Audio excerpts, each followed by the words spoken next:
Salut à tous, quel plaisir de vous retrouver après ces 4 semaines de pause de trêve estivale. La Formule 2 était de retour ce week-end sur le circuit de Zandvoort aux Pays-Bas. On va essayer de débriefer ça assez succinctement, mais on va surtout s'attarder sur la course principale parce que c'était une course qui a été carrément folle. Donc c'est parti!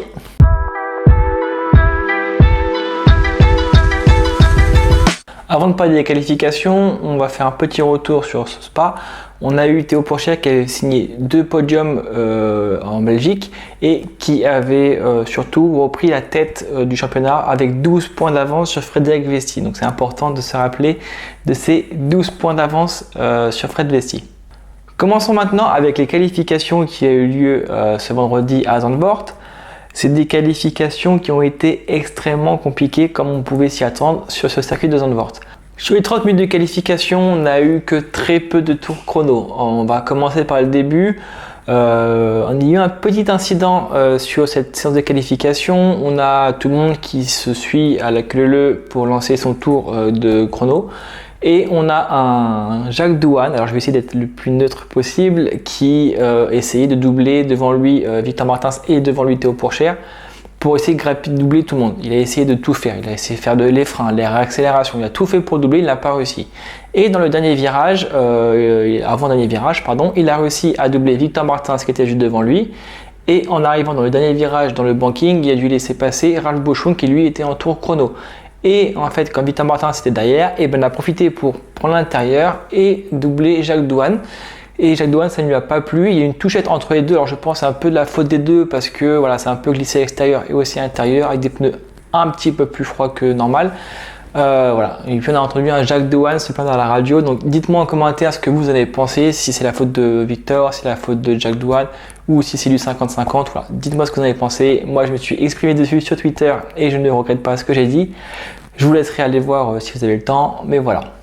En Formule 2, on le répète, il n'y a pas d'essence qui est remis dans la voiture, donc on part des 30 minutes avec de quoi faire en essence pour les 30 minutes de qualification, et il y a en général 2 tours sur les 15 premières minutes sur un train de pneus et 2 tours chrono sur un deuxième train de pneus dans les 15 dernières minutes. Sur les 15 premières minutes, c'est là en général qu'on se rôde, qu'on essaie de placer un chrono, et c'est pas là qu'on fait normalement le meilleur temps, mais voilà, on place un chrono pour se sécuriser et aussi prendre ses repères sur la piste. À ce moment-là, on a Jack Crawford qui réalise un meilleur temps sur ces 15 premières minutes. On a les Français de chez Hard Grand Prix qui se loupent un petit peu, qui sont dans le 9e et 10e, enfin dans le milieu de peloton en tout cas. C'est pas top. Donc sur les 15 premières minutes, retour au stand et ça s'apprête à changer de pneu pour repartir pour les 15 dernières minutes. Donc, ensuite ça ressort. Donc les pilotes ressortent, il doit rester à peu près 10 minutes. Les pilotes effectuent leur tour de chauffe et à ce moment-là, on a Jehan Daruvala qui s'est fait piéger par une piste un peu froide et des pneus un peu froids et qui termine dans le mur. Donc là, on a un premier drapeau rouge qui sort et tous les pilotes doivent finir leur tour et rentrer au garage.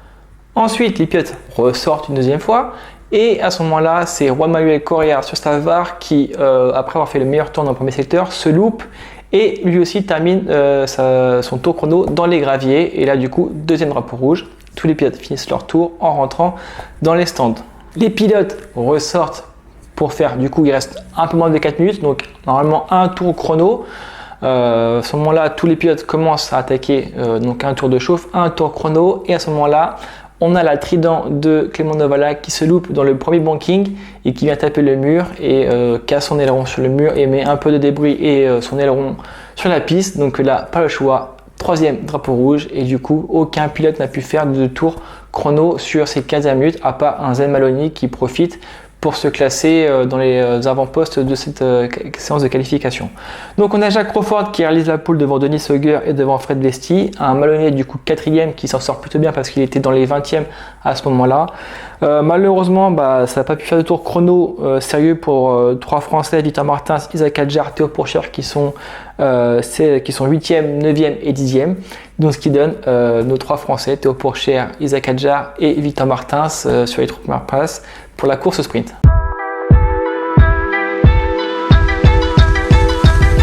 Pour la sprint, parce qu'on ne peut pas appeler ça une course, façon de parler, on va y venir, il pleut, pas de bonnes conditions, Avant que les pilotes se mettent en grille, ils doivent d'abord quitter leur paddock F2 pour aller se rendre dans les stands et ensuite tour de chauffe pour se mettre sur la grille. À ce moment-là, on apprend que Théo Pourchaire a cassé sa transmission. Alors, on ne sait pas si c'est lui en touchant le mur a cassé sa transmission ou si la transmission était cassée. Alors, c'est ce qui est apparemment ressorti. La transmission était cassée, il a un poil touché le mur. Donc, Théo Pourchaire ses mécaniciens ont dû changer la transmission de Théo Pourchaire dans les stands. Donc, il perd sa pole position. Il devrait partir dernier de cette course sprint. Donc, ce qui offre la pole virtuellement à Isaac Hadjar qui était deuxième. Ça commence déjà plutôt mal pour Théo Pourchaire parce que il était 10e, Fred Vesti était aux avant-postes, donc c'était là qu'il fallait marquer des points pour Théo Pourchaire pour prendre de l'avance au championnat. La course est lancée finalement derrière le safety car. Isaac Hadjar lance le peloton en premier et quelques hectomètres plus loin, même pas une demi-boucle faite, on a un sacré crash entre Jack Crawford et Kouchmeini qui viennent se toucher, donc c'est plus Kouchmeini qui touche Jack Crawford, mais surtout Kouchmeini rebondit sur des barrières et revient sur la piste et malheureusement, comme un certain accident, on va pas en parler, il revient de travers et on a son coéquipier, malheureusement Ralph Boschung qui arrive et qui lui percute perpendiculairement, si on peut dire ça comme ça, et avec la vitesse, il s'est en fait encastré sous la campose de Kouchmeini. Et on a une image assez impressionnante où on voit la campose de Kouchmeini qui est au-dessus de celle de Ralph Boschung. Plus tard dans la soirée, Ralph Boschung a fait un message pour remercier le Halo, pour dire que le Halo lui a probablement sauvé la vie. Donc encore une fois, merci au Halo. Voilà, c'était un peu compliqué déjà, il pleut, pas de bonne visibilité, des voitures qui rebondissent sur des murets et qui ne peuvent pas ralentir quand ils arrivent sur la piste. Voilà ce que ça a donné. Donc heureusement pour le coup, une fois cette voiture elle a pu passer sous la voiture de l'autre et ne lui a pas rentré dedans de profil. Mais voilà, heureusement que le Halo était là pour sauver la vie de Ralph Boschung. Quelques minutes plus tard, donc drapeau rouge, quelques minutes plus tard les pilotes peuvent ressortir des stands pour effectuer un tour de formation. La visibilité est pas top. On l'a vu un moment sur une caméra, je crois que c'était sur Oli Berman, qui effectuait un dépassement dans la ligne droite des stands. On ne voyait clairement rien et c'était assez dangereux sur une piste comme ça et des pneus froids, même si c'est des pneus pluie qui n'ont pas besoin de couverture chauffante, mais c'était assez dangereux. Et la direction de course a décidé de ne pas reprendre la course, seulement 2 tours de course. Donc Isaac Hadjar remporte cette course sprint, mais aucun pilote ne marque des points. Donc dites-moi vous en commentaire ce que vous avez pensé, est-ce que c'est normal d'arrêter la course ou si vous voulez voir la course, et ce que vous avez pensé du fait que Théo Pourchaire a été béni des dieux entre guillemets pour une fois. Voilà, c'est vrai que cette saison Théo Pourchaire est assez chanceux, et encore c'est pas fini, sur cette course sprint où là il était dernier et puis finalement il ne marque pas de points, mais aussi Fred Vesti et ses concurrents ne marquent pas de points. Donc voilà pour la course sprint, pas de course sprint en effet, mais une victoire quand même pour Isaac Hadjar. Le pauvre, il a déjà signé un podium, mais c'était un podium perdu par Clément Novalak, donc il n'a pas pu faire de podium. Et là, il fait une victoire et pas de podium et pas de points marqués, donc le pauvre Isaac Hadjar.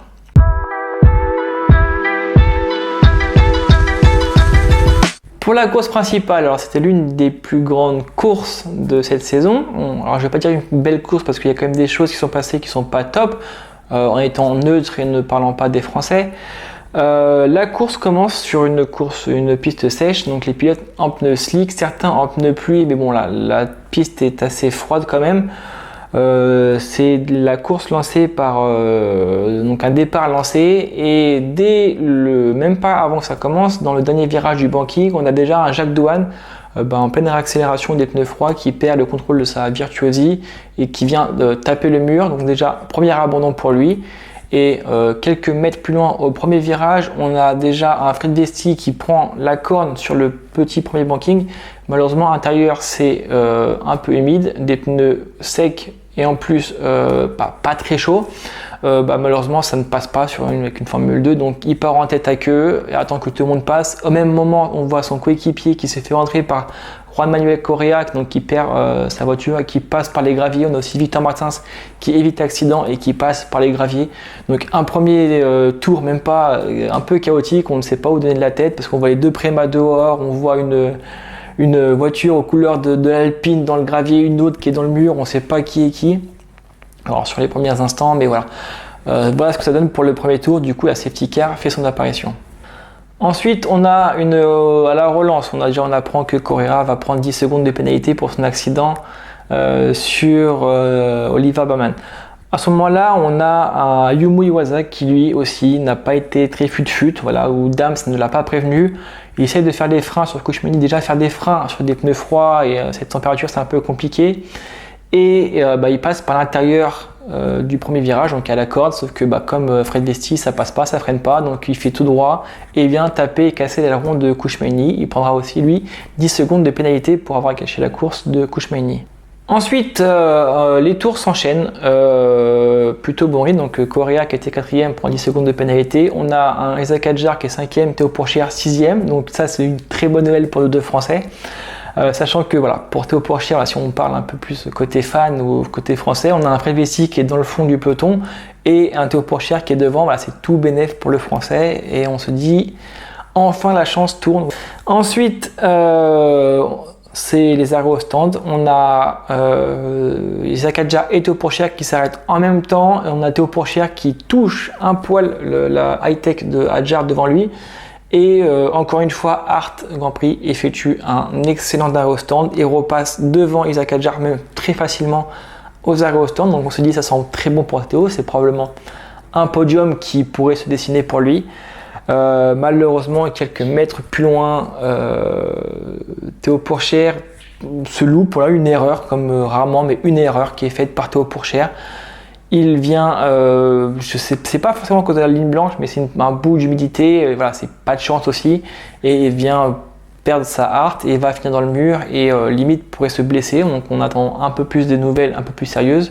Mais voilà, Théo Pourchaire vient taper le mur et doit abandonner ses courses, sachant qu'il avait de quoi prendre de gros points face à Fred Vesti. Et on se dit, il a eu un peu de chance. Et là, finalement, on retourne dans des travers comme on a pu voir les années précédentes. Donc, c'est pas ouf, mais bon, on verra, la course n'est pas finie. Là, on a eu un sujet qui, pour le coup, m'a très fortement énervé parce que cette course, la direction de course a dit pendant la safety car ou VSC, on ne se fait pas d'arrêt au stand parce que la pit lane est trop petite et on veut éviter un bazar dans les stands. Sachant qu'un arrêt au stand d'une Formule 2, ce n'est pas 2 secondes comme en Formule 1, c'est un pilote, c'est un mécano qui a le pistolet, le pneu, voilà. C'est compliqué, donc on évite les arrêts au stand sous safety car ou VSC. Et du coup, avec l'accident de Théo Pourchaire, drapeau jaune. Et là, on n'est pas bête, on sait que c'est dans un virage, dans le mur. Théo doit sortir sa voiture, c'est forcément safety car ou VSC. Et la direction de course a mis au moins 1 minute à sortir cette safety car. Donc tous les pilotes, qu'est-ce qu'ils font? C'est que drapeau jaune, ils s'arrêtent au stand. Donc là, c'est un peu la cohue dans les stands. On a Prema qui effectue un double arrêt. Donc on a Berman en premier, puis Vesti. Donc ça précipite un peu les mécanos, c'est un peu compliqué. Un mécano doit faire 2 arrêts au stand dans quelques secondes. Donc voilà, je comprends pas pourquoi la safety car n'est pas sortie tout de suite, ça aurait pu éviter des grabuges. Et quelques mètres plus loin, voilà ce qui arrive. Fred Vesti en tête à queue, on comprend pas ce qui se passe, il dit lui aussi pneu froid, voilà. Et non, les mécanos de chez Prema avaient mal serré les 2 pneus arrière, donc abandon, il perd sa voiture, donc abandon.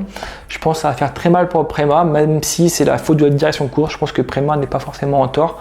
Voilà, ils ont dû se précipiter alors que s'il y avait s'il y avait safety car sorti au bon moment, au moins ils ne se sont pas arrêtés, mais il n'y aurait pas eu de problème et Vesti aurait pu finir sa course. Donc encore une fois, pour le coup, je suis vraiment très dégoûté pour Vesti parce que c'est pas normal et on dirait qu'il subit un peu la poisse de Théo Pourchaire qu'il a eu l'an dernier. Du coup, on n'a pas de Jacques Douane, ni de Théo Pourchaire, ni de Fred Vesti dans les points, donc c'est tant mieux pour Théo Pourchaire, mais bon, c'est pas top, sachant parce que là, c'était plus une erreur de Théo, là, c'était pas l'erreur de Vesti. Donc le pauvre, il n'y peut rien. Donc Théo Pourchaire repartira de son bord avec 12 points d'avance sur Fred Vesti avant la avant-dernière manche le week-end prochain à Monza. Pendant ce temps-là, alors pour le coup, je vous avoue, et je ne suis pas le seul, je pense, à ne pas avoir compris, mais en tout cas, on a un Clément Novala qui a pu s'arrêter et qui, comme lui est dernier dans la voie des stands, a pu ressortir premier. Voilà, c'est tant mieux, c'est le jeu, c'est une bonne stratégie. Il ressort devant Jacques Crawford et Zen Maloney. On a eu une touchette entre Victor Martins et Oli Berman. Moi, honnêtement, je dirais c'est 75% Victor, 25% Berman. Mais voilà, c'est Victor qui est en tort. 10 secondes de pénalité, touchette. Berman touche le mur, donc heureusement pas de casse. Enfin, pas de casse entre guillemets sur le moment pour Berman, mais finalement il va devoir abandonner. Donc on a aussi un quatrième pilote qui est dans le top 6 du championnat, qui ne marquera pas de points et qui abandonne pendant cette course. Donc ça fait 0 points pour ces 4 pilotes sur ce week-end. À la suite de la course, on n'a pas eu une course très passionnante parce que voilà, les pilotes faisaient attention. Finalement, pas de pluie pendant cette course. Donc on a un Clément Novala qui pour le coup a géré cette course d'une main de maître. Il a été excellent. Il n'a pas eu de pilote derrière lui qui le pourchassait. Il était assez seul en tête. Donc très bonne course pour Clément Novala qui a failli gagner l'an passé en course sprint parce qu'il était parti en pole. Finalement, il termine deuxième juste derrière Marcus Armstrong. Donc voilà, très belle victoire pour Clément Novala sur cette course. Je suis extrêmement content. Là, j'ai vu qu'il m'a envoyé un message pendant la vidéo. Donc voilà, c'est super cool. Je suis super content pour lui. C'est mérité. Parce que moi, le premier, j'avoue, je ne l'ai pas fait publiquement, mais il y a eu pas mal de bashing sur pas mal de bashing sur Clément Novala. Donc ouais, je suis très content, c'est mérité. Ça ne veut pas forcément dire que c'est le crack d'une génération. Mais au moins, voilà, c'est une victoire, elle est méritée, il a su tout gérer seul devant. Je suis très très content. Et si tu regardes cette vidéo, Clément, je suis super fier de toi et j'espère que ça va être de bon augure pour les 2 dernières manches de la saison et que tu vas pouvoir enfin te libérer et t'éclater en Formule 2 parce que l'an prochain, rien n'est sûr. Donc Clément Novala qui s'empare de 26 points, victoire plus meilleur tour, devant un Zen Maloney, Jacques Crawford, donc 2 pilotes de la filière Red Bull sur le podium. Richard Verschoor à domicile qui était assez loin sur la grille, termine 4e. Denis Sauger 5e, Isaac Hadjar 6e qui marque 8 points, donc tant mieux pour lui, c'est bien, mais encore une fois, quand il marque de gros points, on a Jacques Crawford qui lui fait podium. Voilà, c'est podium plus pole, donc à vous de me dire ce que vous pensez de ça. On en a parlé un petit peu ce week-end du fait qu'Isaac Hadjar pourrait disputer les FP1 à Abu Dhabi. Il devrait les faire parce que la voiture de Tsunoda n'a pas été remplacée encore en FP1. Donc à vous de me dire si c'est mérité ou pas. Moi je l'ai dit que ce n'est pas forcément mérité au vu des concurrents. Au vu de sa carrière, oui, c'est mérité parce que c'est un pilote talentueux et n'est pas forcément chanceux. Mais au vu de ses concurrents qui sont Maloney, Fittipaldi, pas forcément, mais Crawford, Auger et Iwasa, je pense qu'il y a d'autres pilotes avant lui qui devraient effectuer ces FP1. Mais tant mieux pour lui. On a les premiers points de Amaury Cordel cette saison en Formule 2, il était temps. Et Victor Martins termine 9e et marque 2 points. Donc c'est le seul pilote du top 6 qui marque des points ce week-end en Formule 2. Donc il grappille quelques points, même s'il aurait pu prendre un peu plus sans cet accident avec Oliver Berman. Voilà, on a débriefé un peu ce week-end à Zandvoort qui était un petit peu chaotique, une course sprint avec 0 points, une course principale où les prétendants au titre ne marquent pas de points. J'espère une petite remise en question de Théo, mais j'espère non plus qu'il n'y a pas trop travaillé ça dans la tête. Le week-end prochain, meeting à Monza, donc Prema à domicile, Théo Pourchaire a déjà gagné à Monza, il fait des podiums là-bas. Donc il a aussi surtout, j'espère ne pas porter la poisse, perdu entre guillemets le titre de F3 là-bas en qualification parce qu'il a fait la pole et finalement sa pole était retirée, donc il perd les 4 points de la pole position en F3. Donc voilà, j'espère pour Théo un bon meeting à Monza. Il faudrait qu'il reparte, s'il peut repartir avec ses 12 points d'avance entre guillemets, façon de parler, ce serait pas trop mal. On espère qu'il va pas perdre de points sur Vesti parce que la dernière manche à Abu Dhabi 2 mois et demi après, c'est-à-dire que ça va compter. On a Victor Martins qui remonte, qui reprend des points un tout petit peu, c'est pas énorme mais c'est déjà ça. Tant mieux pour lui. Isaac Hadjar, j'espère que maintenant qu'il a fait plus ou moins une belle perf ce week-end, une victoire quand même en Formule 2, j'espère que à Monza aussi il va être présent. Et Clément Novala, première victoire en Formule 2, encore une fois, félicitations à lui, on est très content pour lui. On va avoir un bon meeting à Monza. Dites-moi dans les commentaires si vous, ce week-end vous a plu. Moi franchement pas forcément parce que pour les côtés sportifs et aussi le côté français où je suis un peu dégoûté. Mais le côté sportif c'est un peu bof, pas trop fan des courses où c'est un peu chaotique. Je préfère une course où il y a des dépassements, même si c'était une très belle course et on s'est peut-être un peu plus amusé qu'on va s'amuser en Formule 1 ce dimanche après-midi, on ne sait pas. Mais en tout cas, merci beaucoup de m'avoir suivi, vous m'avez manqué, on se retrouve semaine prochaine pour le meeting en Italie. Bonne semaine à tous, ciao.